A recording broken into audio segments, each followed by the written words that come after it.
o mga newbie, mga baguhan, ayoko sanang ituro ito sa inyo, ayoko sanang i-share sa inyo to kasi alam kong pansariling kaalaman lang to.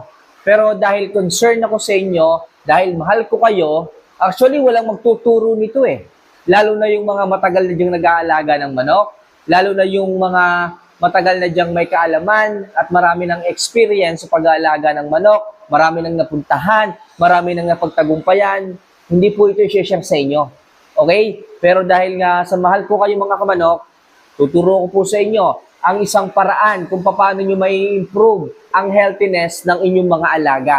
Kung paano po magugulat kayo or masisiyahan kayo sa magiging resulta ng paggamit ninyo ng tinatawag na balancer sa inyong mga alaga sapagkat maaari po nitong matulungan ang kalusugan ng inyong mga manok, especially yung leg muscle ng inyong mga alaga. Okay? So kung ito tingin nyo, ordinaryo lang po itong balancer, pues para sa akin, napakalaki pong halaga nito. Napakalaki po ng importansya nito pagdating sa aking mga alaga.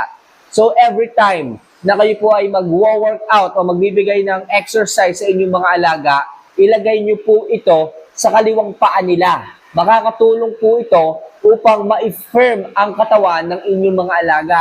Upang sa ganon, hindi po sila lalambot-lambot. Hindi po sila parang lalamya-lamya.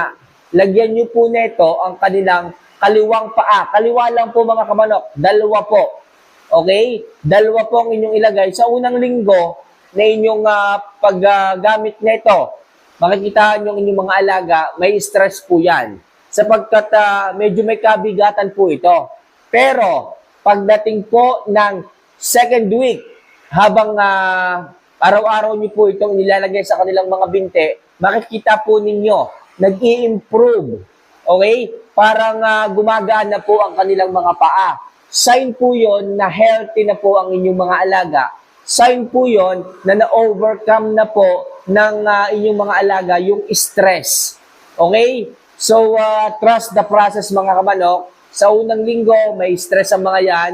Sa pangalawang linggo, makikita ninyo, healthy na. Nag-i-improve na po ang leg muscle ng inyong mga alaga.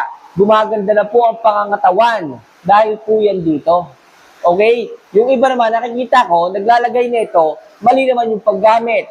Ang tamang paggamit po nito mga kamanok para makuha po ng inyong mga alaga ang kalusugan na maayos, 15 minutes lang po. 15 minutes lang po sa umaga.